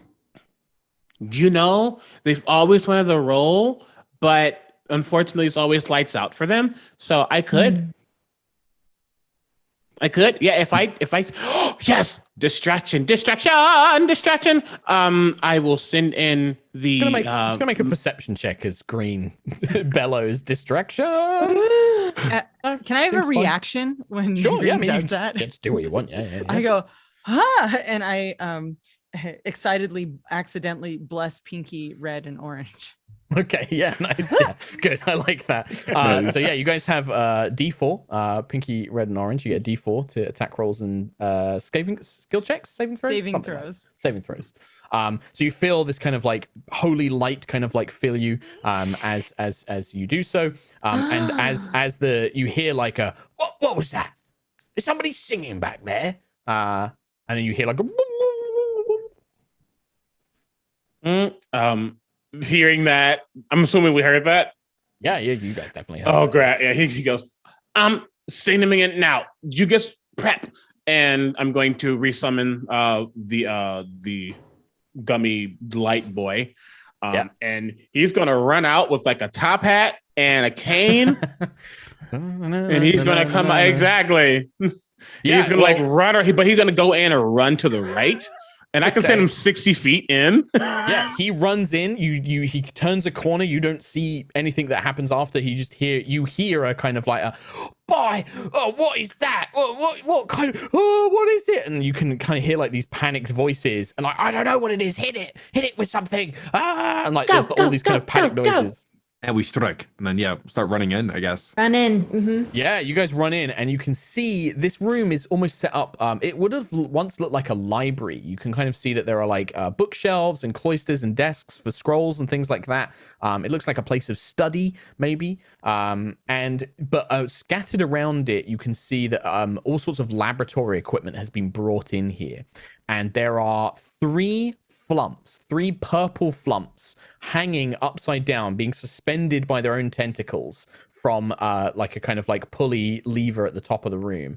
And there are these four bugbear looking just thugs. They look like thugs. They're wearing like vests with rolled up sleeves and like slacks. And they're basically like they were tormenting these flumps, but now they're all backed up into a corner, like throwing books at the golden sort of like gummy cluster, who's kind of like and they seem completely bewildered by this thing. But when they see the group of you run in, they go like, "Oh, it's a bunch of nerds from Harmony," and then they kind of like ready themselves for something to kick off here. So I mean, you guys definitely have surprise. So if you all want to take an action here, by all means. Like these guys were not, the gummy cluster definitely was a distraction. So but we can just go around the table and you guys can say what you guys do. Where do you want to start? You start with you. You, Orange. Okay, fine. Orange just takes out a hand axe, and wastes no time. Just chucks it at the closest bugbear. Sure. And that is all right. I think for this, I will use my blessing because that was kind of low. Oh, wait, hold on. I'm sorry. 14 plus 5, 19. 19 is going to hit. Yeah, this definitely hits the bugbear for sure. And 8 damage. 8 points of damage. Okay, let me just get something up here. 8 points of damage. You knock it out. Like the hand axe kind of like poof, hits into its head and it just slumps to the floor unconscious, as the handle of the axe kind of thumps into the bugbear's head and he just slumps to the ground. Nice. That's all I do. Nice. Okay. Who wants to go next? A sacred flame. Sacred flame from Yellow. So Yellow comes storming around the corner. You conjure this holy fire. Is that a saving throw? Remind me. Dex save DC 13. Dex saving throw DC 13. That is going to be a +1. That's only an 11. So Perfect. That's 6 points of damage. 6 points of damage. Not quite enough to knock it unconscious, but this goon, this thug is like, oh, it doesn't, and then kind of like rolls around, sort of obviously, injured and sort of unsure what's all going on, as this one is kind of like freaking out and panicking from this holy flame. So we see Yellow run around the corner, Sacred Flame. Red, were you going to go next? Red knocks an arrow and says, "For Elwyn." Gonna use my +4, and that gives me 19 to hit. 19 hits. Do you want to hit one of the ones that? Do you want to hit the one that had the third Sacred one. Flame? Mm-hmm. Okay. Yeah, the fresh one that one. has not been hit yet. Yes, a fresh one. Perfect. For 7 points of damage. Same thing. So like the arrow kind of thuds in, and he kind of like, clutches his shoulder where the arrow embeds into it. Not quite unconscious, but heavily wounded. Like, they're so strong. Mr. Greystone didn't tell us we'd be fighting real adventurers. And like you can see them sort of like beginning to look, wide-eyed and bewildered as this arrow kind of embeds. Green, purple, or pinky? Really quickly before they go, is there one that hasn't been attacked yet? Yes, there's two that have been attacked, and then one that's still fresh, and then one that's unconscious. There were 4. Great. I'll look at Pinky and Purple, say, focus on the other ones, and I'll snap my finger. And like in this Big Bird's mind is going to be like 2 spotlights, one on them and one on me. And it's like my body's going to start like going in and out of itself. And I'm going to say, follow the sound of my voice. Don't you worry, you don't have a choice. Follow me, become my friend, protect these nerds until the end. Make a wisdom saving throw. Very good. Very good. Yes! Wisdom. They're very good at wisdom. That's a -1. That's only a 12. Whew, that's barely a fail. They are charmed. Charmed person. Okay, yeah. He kind of like blinks his eyes. The bugbear's like, oh, it's my friend. It's green. Kind of blinks, but the other 2 are like, what are you doing? So purple and pinky, what do you guys want to do? There's 2 kind of mostly injured ones now. I'll shoot one of the injured ones with my short bow. I'll pop out from behind one of like orange. I'll pop out from behind orange and just But clearly you're gonna shoot a bookcase over his head so that it knocks him out unconscious. Yeah. I see there's like a little support beam to keep it from falling off, and I'm like, nope, and I'm gonna shoot that. No, you can absolutely shoot him. I just I love the creative ways of like, don't kill them. They're not, we put them to sleep. Put them to I'm gonna see an sleep. especially weak shelf Yeah, on exactly. this bookcase. And I'm Exactly, you gonna absolutely do. try and knock it off its balance I to love it. knock these bugbears out. I love it. Oh, I don't know where that went. Hold on. The curse of dice. Where did he go? For a 17. 17's gonna be enough, and this guy's got like 1 hit point left. So like the shelf kind of like breaks, books kind of fall out and knocks them unconscious easily enough. And then I duck behind orange again. Disappear completely behind orange and his big shoulders that we established in canon. Absolutely. Purple, last one, and there's one terrified looking bugbear who's like looking at everybody, and he just holds his hands up. He's like, "Ah!" I don't speak bugbear, but I speak friend. And she I pulls speak friend. a piece I speak friend. Oh, you speak friend. Yay! Yeah. I speak friend. Please don't knock me out. No, we're not gonna knock you out. We just want you to Okay. not attack us. Okay. Don't Can turn me we like into a make frog. that agreement? Yeah. Oh, because of the wand, you think I'd turn you into a frog? No, Yeah. that wouldn't really be a punishment. It'd be kind of well, not really an improvement because you're kind of 2 things in one, and so that'd be kind of fun. I don't really know, but have you seen by chance a well? Well, I haven't seen the well.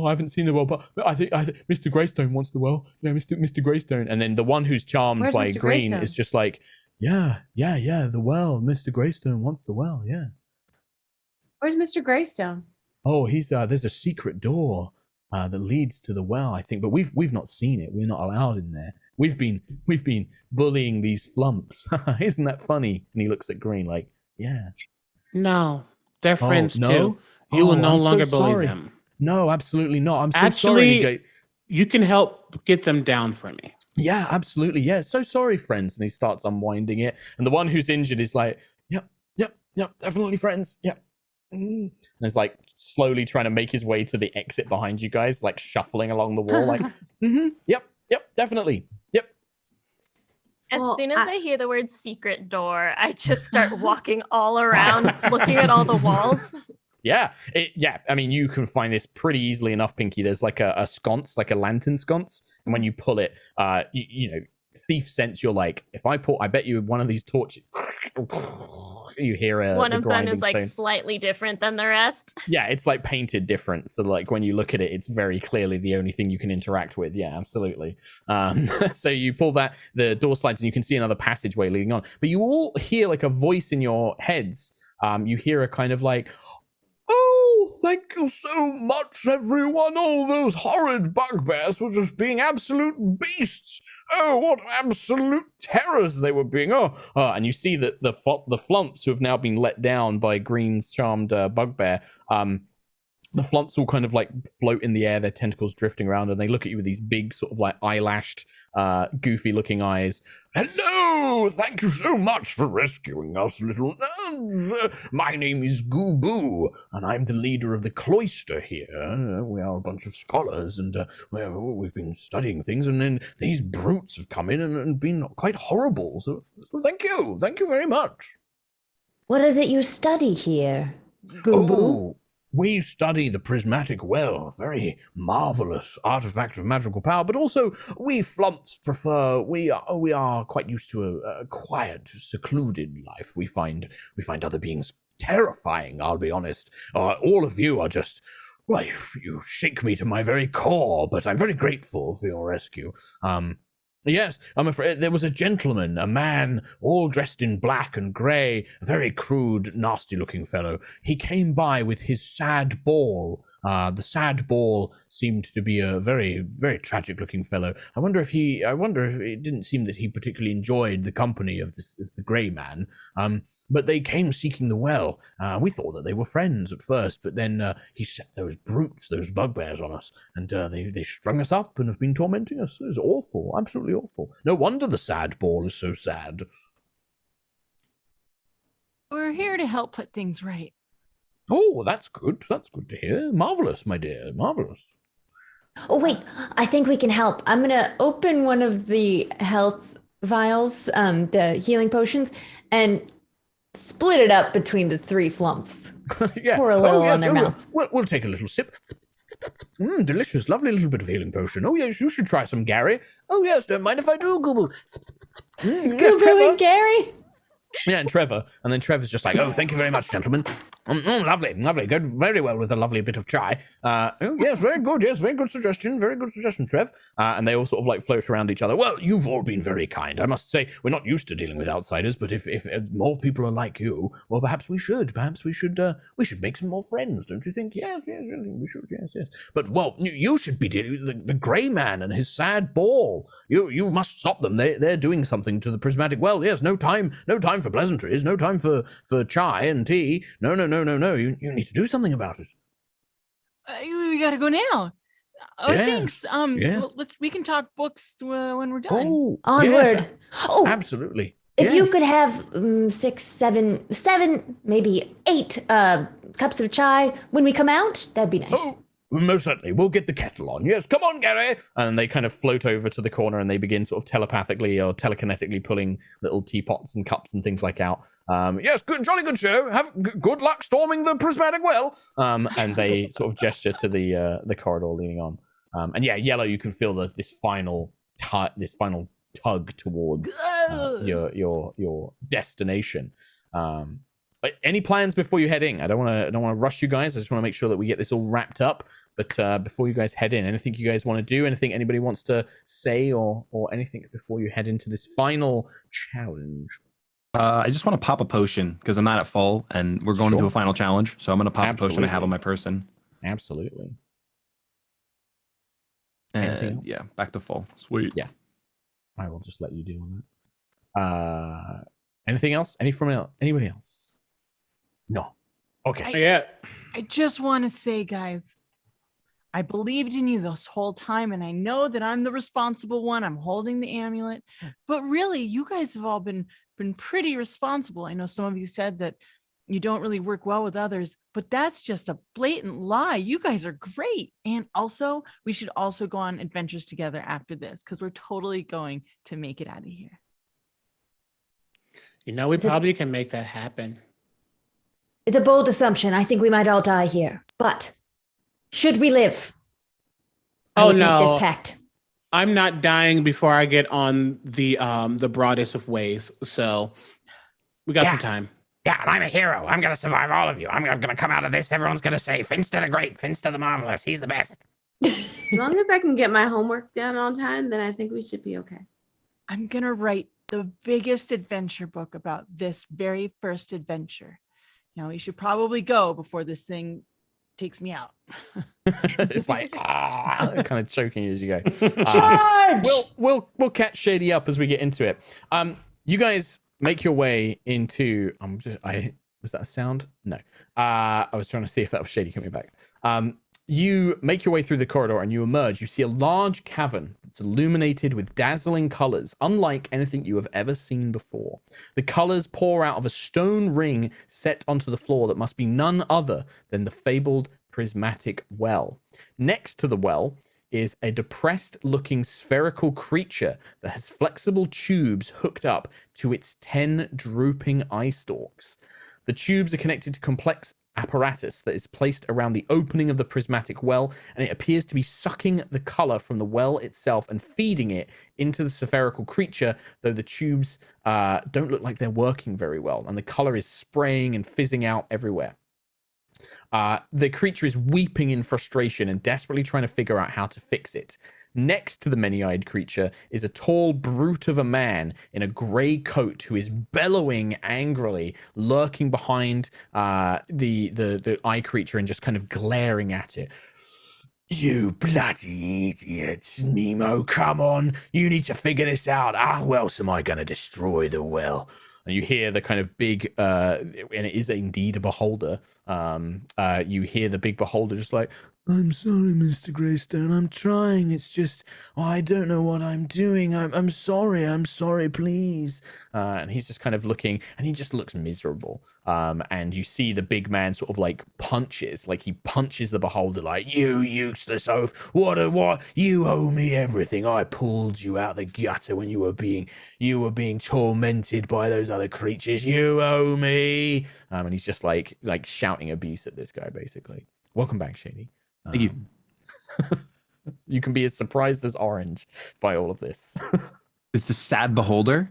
Sad beholder being beaten up by a man in a grey coat. All of the colors drained out of him. He's got like grey skin, black hair. His eyes are pure white. He looks like he's been completely drained of color. And he's beating up this beholder who is hooked into the prismatic well. And he's got all these tubes attached to his eye stalks, and they're trying to suck the color up. And yeah, that's what you guys see. What would you like to do? Their attention is so focused on each other in the well that they do not notice you guys come in. Okay, guys, this is our big moment. We got to get that beholder free. We got to straighten out that tall guy. And then when everyone's distracted, I'm going to run over to the well and say the thing I'm supposed to say if I can only remember what it is. I've got you.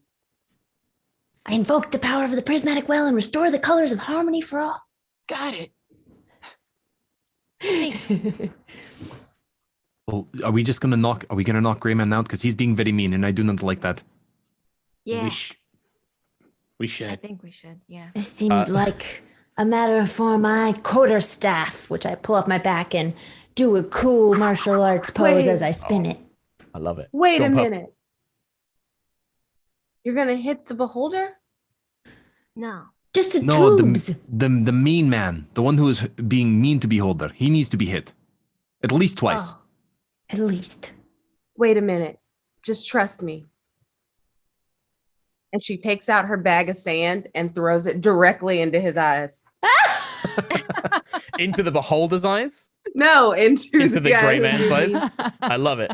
The other thing I want to mention is, as you were all having that conversation with Yellow's kind of big speech about friendship, there's just a bugbear who stood behind Green, and he just goes, Yeah.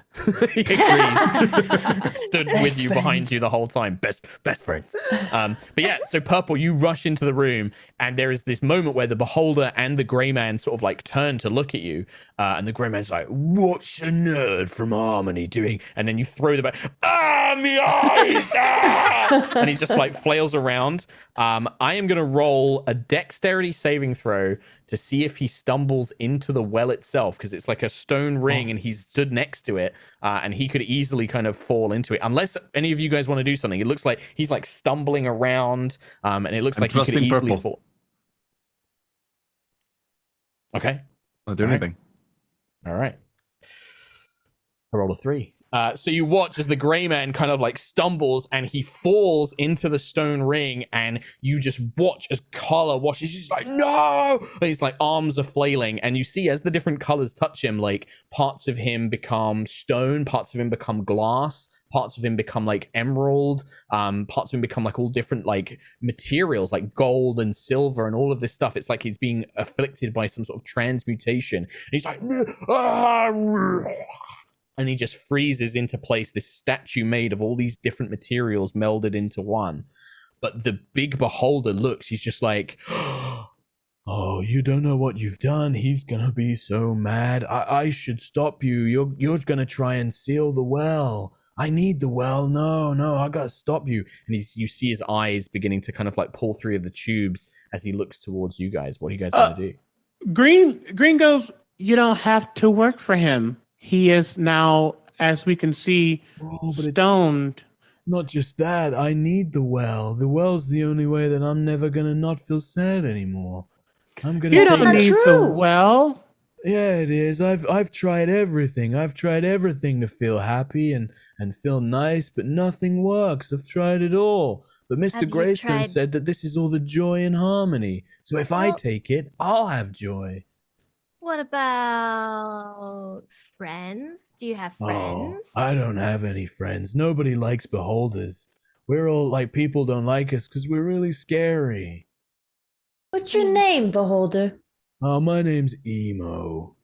That tracks. Yeah, people say that about me. Yeah. Hey, You can see that he has got like one kind of like some tentacle strands that kind of cover one side of his eyeball. That's not in the adventure. hey, That's the only way he can appear. Emo. Emo, did you ever think that maybe you could find joy in music and gazing Music? and maybe getting some shoes and gazing at them? Well, I can't play music. I don't have any hands. And his I eye can stalks teach him. you. And nerd, Green, do you see me? I'm playing with my feet. You can be as innovative as you want to. Well, how do Oh. I know you're any good at music, though? Bring.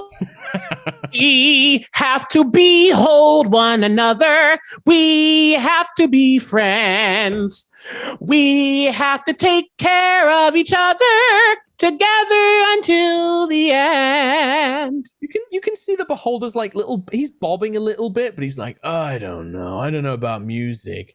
what about everyone else? What, Red has pulled out a small little bongo drum and is keeping beat, Just keeping which beat. has been in my tools this entire time. nice, like the bag of, we're bringing it all in. Bring all of that equipment in. We got the bag of sand. We got the bongo drum. Purple, what did you want to? You, Christine, you look like you were going to say something. I do. So maybe you could also make music and you could start your own band called like My Tentacle Romance. My own band? I mean, maybe I could find some other beholders like me and we could do it. Yeah, maybe. I don't know, though. Make a persuasion check for me, Purple. Just a straight up persuasion check. Please. That name should Could I, give like, it an help advantage. out? That's- You can have advantage for the name. You can absolutely have advantage. Oh, I for don't the even pun. do. Wait, it was roll a. Persuasion. Let me check my. Because Get that character is- sheet. I'm gonna give you so because of CB's amazing song, which have been amazing the 25. entire adventure. That's one success. I'm gonna give you one success. The My Tentacle Romance band suggestion, that's another success. You need at least one more success as a group to convince Emo that he can make friends and find joy in something else. So Can who I wants to use- step up? Can I use my animal handling to dance with this beholder? to try like slow waltz with him kind of thing? Yeah, it's like a pretty fast pace based on Omega Green's beat that was dropped. Okay. So I'm kind of like just bouncing around him, and he's got to keep his eye stalks in motion to keep up with me. Give me an acrobatics check. Oh, let's see how good a dancer you can be. That's a 21. Okay, yeah, I think so. Like the dancing is definitely helping. I'm going to give advantage to somebody else's check because it's not going to convince him to like give up on this. But he's enjoying it. You can see that he's giant. He's vibing with it. But like there needs to be another push. Like somebody needs to convince him that this guy can make friends. Emo. No, go ahead. Go Yellow. No, please. Oh, Emo. I learned you could both speak. I learned something today while working our way towards this well, and I'll look towards Yellow. You cannot do life alone, and everyone can make friends. Yellow brought me back from the brink of death, protecting Green. We had owlbear. Oh. There were many doors open that I did not touch, and I do not like that much. But I like these nerds. They are my friends, and you can find friends too. And then, do you want to say something, Yellow? And I hold up a picture I've been drawing this whole time of all of us dancing with the beholder. With a big beholder. It's like a kind of crayon like drawing, I imagine, like a kind of kids drawing it, like with a big beholder in the background. I love it. Why don't either one of you can make a persuasion check with advantage? Whoever's got the highest bonus. Pictured the picture being the nerds all using each of the stalks as like a maypole. Yeah, I love it. What did you say? Who's gonna roll it? Whichever, either one of you can make it. Whoever's got the has highest the better bonus, score? but you get advantage because Orange, you're you helping do each it. other. Okay, I'll do it. My Okay. first roll was not the best, so that's a 10. But I will try again. Try again. Oh, and that's a 19. 19. With the dancing from Red, the picture from Yellow, the music playing, and with the amazing band suggestion by Purple, like Emo kind of like looks, he's like, well, I mean, nobody's ever spoken to me before. Like nobody's taken the time to talk to me. Mr. Greystone was just always so mean, but he said that I could come here and steal and take the joy, and that would make me happy. But man, maybe you guys are right. Maybe I should stop. And he kind of pulls his tentacles free of all the devices and things like that. He's like, you guys are really nice guys. You guys are cool. Can I hang out with you for a bit? Can I just hang with you guys? Yeah, of course. We'll see. I mean, yeah, sure. The important thing is harmony, and a rainbow will appear. Yeah, I feel that. bad. I think I've already taken some of the color from this well, though. Do you guys know how to fix it? I don't know how to fix it. Totally do. I'm gonna do it right now. You guys ready? Ready. I feel like we should hold hands, or you should hold hands, or something. There needs to be our feet hands. We should all hold feet. Yeah, hold the feet. Ready? And then I take one of my toes and I hold up the amulet and I say, I invoke the power of the prismatic well and restore the colors of harmony for all. As soon as the last words are spoken, the well seems to surge and a big column of light erupts upwards through the ceiling of the mountain. You hear this deep rumbling and this magic seems to wash out from over you. And just to spare us some time, we're going to very quickly wrap up. You guys make your way back to Harmony to find that Harmony has been completely restored of all of its color. And in fact, as you return, a number of rewards are waiting for you. The mayor of Harmony presents each of you with a key to the city, and your new friend Emo is kind of celebrated as one of the heroes. Along with it, Finster kind of goes around telling everybody the story. When you went back through the dungeon, you do find Elowin with a fresh new giant leafy haircut, freshly grown limbs, in a lovely little planted pot, and all the skeletons turn to dust around him. But he kind of rejoins you with a brand new look and made over completely. And you are all invited to become the members of the Lawkeeper Society by Mr. Honeycutt, and you are provided with whatever monetary or infamy or fame or whatever it is that you wish. All And of you the will have a above. lovely happy ending. Fellowship. Nice. But it's like one of those ones where like, time for the one shot is over. Let's just wrap it all up. You mean a but if one you guys, shot? anything you guys want to say? If there's anything you guys want to add to that little ending, by all means, now's the time to do it. I walk up to Purple. So I'm really excited to like read books with you now that we're friends. Maybe we could start a book club. And then I hand Purple my B book. Oh, very sweet. I've always wanted to learn about bees. I don't have any friends, so this is really, really cool. Thanks. Oh, very sweet. Yeah, I'll go over to Orange and I'll say, "Hey, look, I'm typically a solo artist, and Finster is something. But if the three of us work together, we can be 3 doors down." 3 doors down. You did say, what note did my shield have? And he holds up his shield. The very first thing you did was bang on my shield. I did. It was a D, I think. D stands for door. D All stands for along. destiny. I will come with you. And we have 3 doors Success. down. We're complimentary. Red walks over to Pink and says, I saw your stealth in there. Very impressive. I think together we could hide in the forest most astutely. I could teach you how to hop between trees. And I can teach you how to disarm traps. Let's do it. And That's- then I invite Elowin to sit on your shoulder. Hello. Hey, friend. Hello. And then, yeah, he just kind of like perches there with his glorious new greenery on display. And yeah, we are going to bring this Nerds adventure to a very wholesome, happy ending.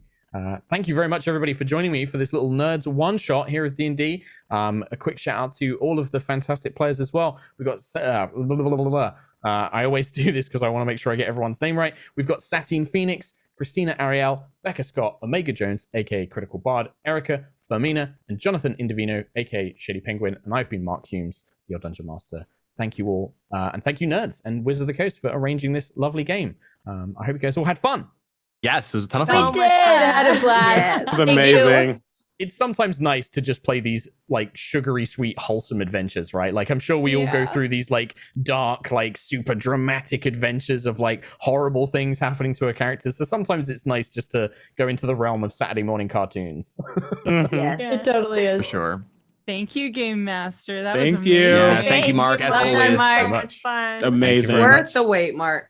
Oh yeah, absolutely, and we'll get together and play some more, hopefully in the future as well. And yeah, we will see all of you another time. Thanks, and see you next time. Don't forget that if you buy any Nerds candy with the D&D branding and all the kind of partnership, you can actually get these adventures. Not just the adventure I ran, but all of the one-shot adventures for each of the individual characters and the character sheets, and you can play through this awesome adventure as well. There's quite a lot in there that I didn't show, so if you want to get the whole adventure, go and grab it with a pack of Nerds.